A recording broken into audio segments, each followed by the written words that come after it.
Hello Ravi here. ഇന്ന് തന്നെ പുറപ്പെടണം. Hold on please. നന്ദിനിക്കുട്ടി വേഗം റെഡി ആയിക്കൂ. ഒരു ട്രിപ്പിനുള്ള ചാൻസ് വന്നിട്ടുണ്ട്.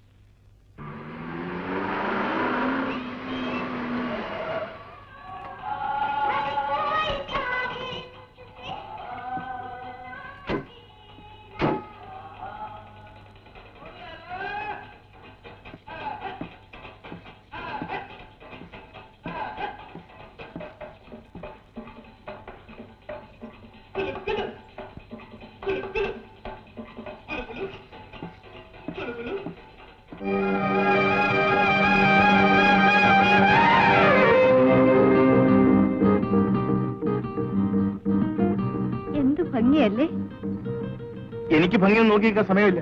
മണി 9. പിന്നെ നന്ദിനിക്കുട്ടി വിശ്രമിക്കാനായി ഈ റൂഫ് കട മുഴുവൻ അവർ വിട്ടു തന്നിരിക്കും.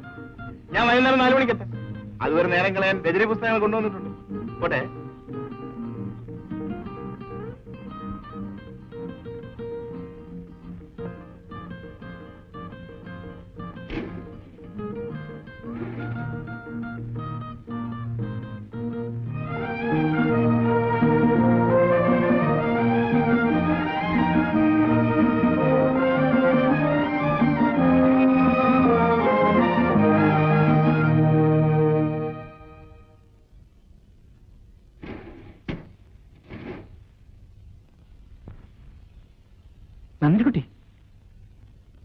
നന്ദിനിക്കുട്ടി ഇവിടെ? എന്റെ ഭർത്താവിന്റെ കൂടെ വന്നതാ. എന്നിട്ട് എവിടെ?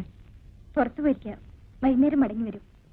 നന്നായി, എനിക്കൊന്ന് പരിചയപ്പെടാമല്ലോ. ഭർത്താവ് എഴുത്തുകാരനാണോ? അല്ല, ബിസിനസ്സാണ്. നാം തമ്മിൽ ഇങ്ങനെ കണ്ടുമുട്ടുമെന്ന് പ്രതീക്ഷിച്ചതേയില്ലല്ലേ? മനസ്സിന്റെ ഐക്യമാണ്. ഇപ്പൊ തന്നെ ഞാൻ ഫ്ലോർ മാറി വന്നതാണ്. അല്ലെങ്കിൽ നാം തമ്മിൽ കണ്ടുമുട്ടില്ലായിരുന്നു. നന്ദിനിക്കുട്ടിക്ക് സുഖമല്ലേ? ചന്ദ്രന് സുഖമാണോ? ഓ, ഞാനൊരു കാര്യം പറയാൻ മറന്നു. എന്റെ കല്യാണമൊക്കെ കഴിഞ്ഞു. നന്ദിനിക്കുട്ടി അറിഞ്ഞിരുന്നോ? ഞാനെങ്ങനെ അറിയാനാണ്? എന്നെ അറിയിച്ചില്ലല്ലോ. കല്യാണം അറിയിക്കാൻ കഴിഞ്ഞില്ല. പക്ഷേ ഭാര്യയുടെ മരണം നേരിട്ട് അറിയിക്കുന്നു. അവൾ 2 മാസം എൻ്റെ കൂടെ ജീവിച്ചുള്ളൂ. എന്തായിരുന്നു അസുഖം? ഒരു പനി, അത്ര തന്നെ.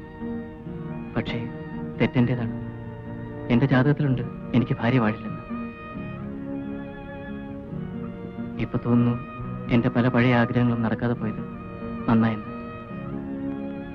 എനിക്ക് പോകാൻ നേരായി. വൈകുന്നേരം കാണാം.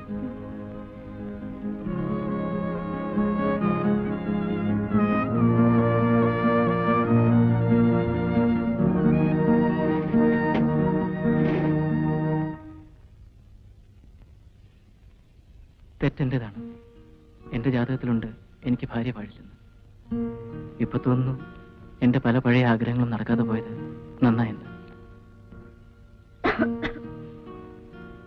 എന്താ നന്ദിനിക്കുട്ടി ഉറങ്ങിയില്ലേ? ഉറക്കം വരുന്നില്ല. എന്നെ കെട്ടിപ്പിടിച്ച് കിടന്നോളൂ, ഉറങ്ങിക്കോളൂ.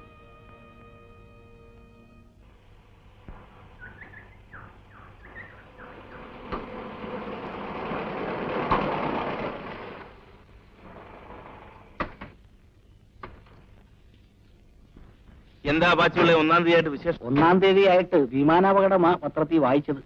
150 പേര് മരിച്ചു എന്ന്. പെട്ടിയൊക്കെ എടുത്ത്. ഓ,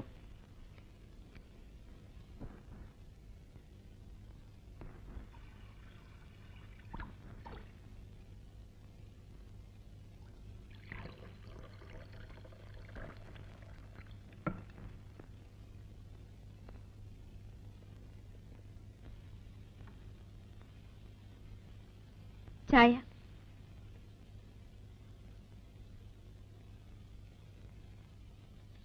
ചേട്ടൻ ഇന്ന് ഓഫീസിൽ പോന്നില്ലേ? ഇല്ല. ഇന്ന് ഓഫീസിൽ പോണെന്ന് പറഞ്ഞല്ലേ രാവിലെ തന്നെ യാത്ര തിരിച്ചത്? 2 ദിവസത്തേക്ക് ഞാൻ പോകുന്നില്ല നന്ദിനിക്കുട്ടി. എന്താ കാര്യം? എങ്ങോ ഒരു വിമാനം തകർന്നതിനാണോ? വിമാനം തകർന്നത് എങ്ങുമാണ്. പക്ഷെ അതിൽ മോഹനും ഉണ്ടായിരുന്നു നന്ദിനിക്കുട്ടി.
നന്ദിനിക്കുട്ടി, നന്ദിനിക്കുട്ടി, നന്ദിനിക്കുട്ടി. രവി, ലോകത്ത് അബോർഷനും മറ്റും സാധാരണമാണ്. അതിന് നിങ്ങൾ ഇങ്ങനെ കിടന്ന് വിഷമിച്ചാലോ? മോഹന്റെ മരണവിവരം ഞാൻ നന്ദിനോട് പറയാൻ പാടില്ലായിരുന്നു. അതിനി പറഞ്ഞിട്ട് എന്താ കാര്യം? വരാനുള്ള വഴി തങ്ങും. നന്ദിനിക്കുട്ടിയുടെ ഹാർട്ടിനെ പറ്റി ഡോക്ടർ എന്താ പറഞ്ഞത്? നിങ്ങൾ എന്തെങ്കിലും കേൾക്കാൻ കാത്തിരിക്കുക. ഹാർട്ടിന് ഒരു തകരാറുമില്ല, അല്പം വീക്കാണെന്ന് മാത്രം. അത് ചിലർക്ക് അങ്ങനെയാണ്. അതിന് ചികിത്സയോ ഓപ്പറേഷനോ ഒന്നും വേണ്ട. മനസ്സെപ്പോഴും ഹാപ്പി ആയിരുന്നാ മതി. പിന്നെ വാസന്തി ഹോസ്പിറ്റലില്ലേ, നമുക്ക് നാളെ പോരുകയും ചെയ്യാം. നിങ്ങൾ ഇങ്ങനെ കിടന്ന് വിഷമിച്ചാലോ? കമാ.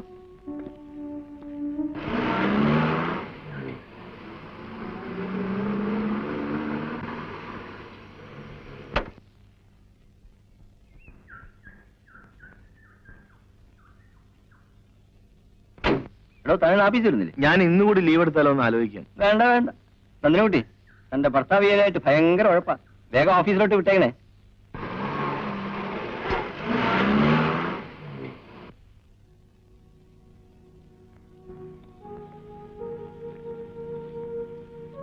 ചേട്ടൻ എന്താ ഇവിടെ നിൽക്കുന്നേ? ഇന്ന് ഓഫീസിൽ പോകുന്നില്ലേ? ഇല്ല, ഞാൻ 2 ദിവസം കഴിഞ്ഞ് പോകാമെന്ന് കരുതുക. വേണ്ട വേണ്ട, എന്റെ കാര്യം ഓർത്തിട്ടാണോ? എന്റെ അസുഖമൊക്കെ എപ്പോഴേ മാറി. ഞാൻ എന്റെ മിടുക്കത്തെ നിൽക്കുന്നതില്ലേ?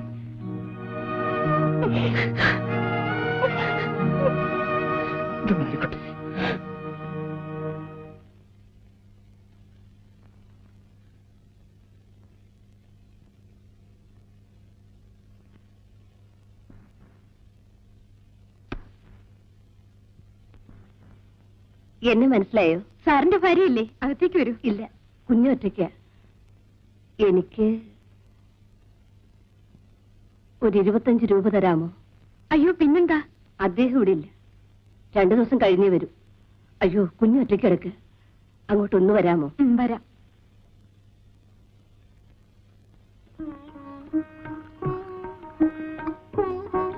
അന്ന് നിങ്ങൾ വന്നപ്പോ ഞാൻ മുമ്പോട്ട് വരാത്തതിൽ തെറ്റിദ്ധരിക്കരുത്. അദ്ദേഹത്തിന് അതൊന്നും ഇഷ്ടമല്ല.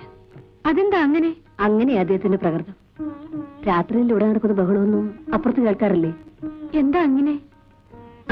കാപ്പി കുടിക്ക്.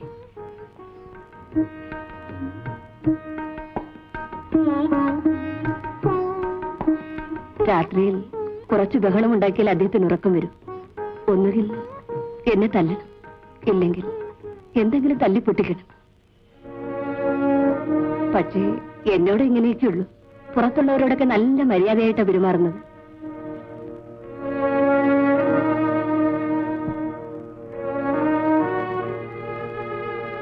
ഈ പേന വെച്ചാണോ എഴുതുന്നത്? അങ്ങനെയൊന്നുമില്ല. പേന വേറെ 5-6 എന്താ? ഒന്നുമില്ല. അദ്ദേഹത്തിന്റെ പുസ്തകങ്ങൾ ഒരുപാട് ഞാൻ വായിച്ചിട്ടുണ്ട്. അവയൊക്കെ എനിക്ക് വളരെ ഇഷ്ടമാണ്. അദ്ദേഹത്തിന്റെ പുസ്തകങ്ങൾ എനിക്കും വളരെ ഇഷ്ടമാണ്. ഒരിക്കൽ ഞാനും അദ്ദേഹത്തെ ആരാധിച്ചിരുന്നു. അങ്ങനെയാണ് ഞങ്ങളുടെ വിവാഹം നടന്നത് തന്നെ. ചേച്ചി എന്താണ് ഈ പറയുന്നത്? ഒക്കെ പിന്നെ പറയാം. പറയാൻ തുടങ്ങിയാൽ വളരെയേറെയുണ്ട്. നന്ദിനിക്കുട്ടി ഇപ്പൊ പോയിക്കൊള്ളു. ഈ രൂപ എപ്പോ തിരിച്ചു തരാൻ പറ്റുമെന്ന് ഞാൻ പറയുന്നില്ല.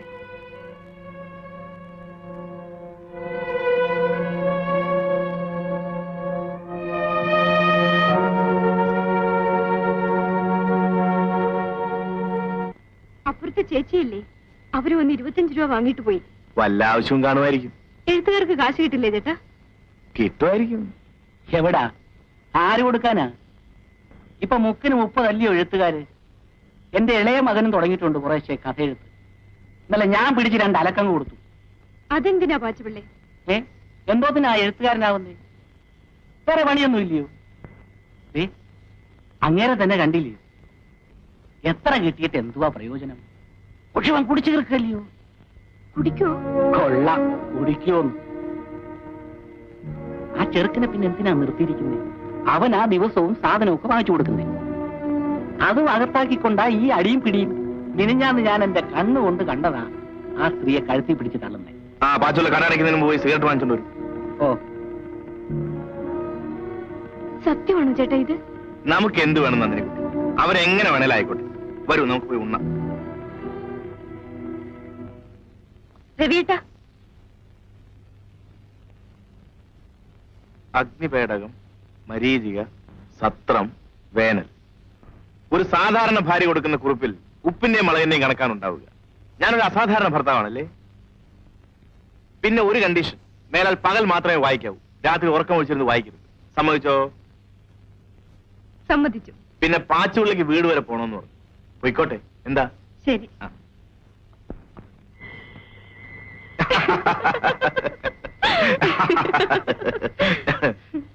ആ, വരണം വരണം.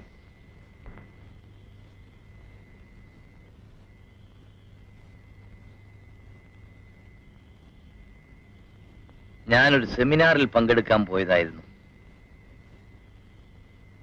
കാറ്റ് കൊള്ളുകയാണല്ലേ? ഓ, അങ്ങനെയൊന്നുമില്ല. ഒന്നോർത്താൽ നിങ്ങൾക്കൊക്കെ ജീവിതമുള്ളൂ. ഈ ഭൂമുഖത്ത് ജീവിതമില്ലാത്തത് എഴുത്തുകാരന് മാത്രമാണ്. അതെന്താ അങ്ങനെ? എഴുത്തുകാരൻ ജീവിതം എഴുതി തള്ളുകയല്ലേ, ജീവിക്കുന്നില്ലല്ലോ. ഇന്നുവരെ ഞാൻ മറ്റുള്ളവരുടെ ജീവിതം പാത്തും പതുങ്ങിയും കണ്ട് കുറെ കഥകൾ എഴുതി. പക്ഷെ ഞാൻ ഇന്നുവരെ നിങ്ങളെപ്പോലെ ജീവിച്ചിട്ടില്ല. മിസ്റ്റർ രവിക്ക് ഞാൻ പറയുന്നത് മനസ്സിലാവുന്നുണ്ടോ? എഴുത്തുകാരൻ കുടിക്കുന്നു, പടിപിഴച്ച് നടക്കുന്നു, അരുതാത്തതെല്ലാം ചെയ്യുന്നു. പക്ഷെ അതുകൊണ്ടാണ് അവന് നല്ല കഥകൾ എഴുതാൻ കഴിയുന്നത്. എന്റെ ഭാര്യയ്ക്ക് എന്നെ ഇഷ്ടമല്ല, കാരണം ഞാൻ കുടിക്കുന്നു. നിങ്ങൾക്കൊക്കെ എന്നെ ഇഷ്ടമാണ്, നിങ്ങളെപ്പോലെ പലർക്കും. നിങ്ങൾക്കൊക്കെ വേണ്ടി ഞാൻ ആത്മാഹുതി ചെയ്യുകയാണ്. എന്താ, ശരിയല്ലേ? നിങ്ങളുടെ ഈ ബന്ധം കാണുമ്പോൾ എനിക്ക് അസൂയ തോന്നും. എനിക്ക് ഈ ജീവിതം, ഈ ജന്മം സാധ്യമല്ല. പക്ഷേ ഈ ജീവിതം എഴുതാനാവും. പുതിയ നോവലൊന്നും എഴുതുന്നില്ലേ? ഒരെണ്ണം എഴുതേണ്ടിയിരിക്കുന്നു. ഒരു വാരികയിൽ നിന്നും കുറച്ച് അഡ്വാൻസ് വാങ്ങിപ്പോയി. കഥയൊക്കെ തീരുമാനിച്ചു? കഥ നിങ്ങളെ പറ്റിയാണ്. നിങ്ങളാണ് എന്റെ നായിക. എന്താ പേര്? നന്ദിനിക്കുട്ടി. നന്ദിനിക്കുട്ടിയാണ് എന്റെ കഥയിലെ നായിക. ആ, ഞാൻ നിങ്ങളുടെ രസം കളയുന്നില്ല.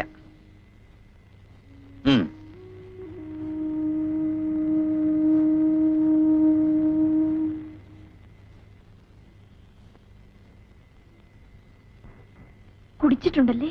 കൊള്ളാം. അല്ലെങ്കിൽ ഒരു തവണ കണ്ട പരിചയത്തിൽ നമ്മളോട് ഇത്രയും നേരം സംസാരിക്കും. പക്ഷെ നന്ദിനിക്കുട്ടിക്ക് ഇനി എഴുത്തുകാരോടാണല്ലോ ബഹുമാനം.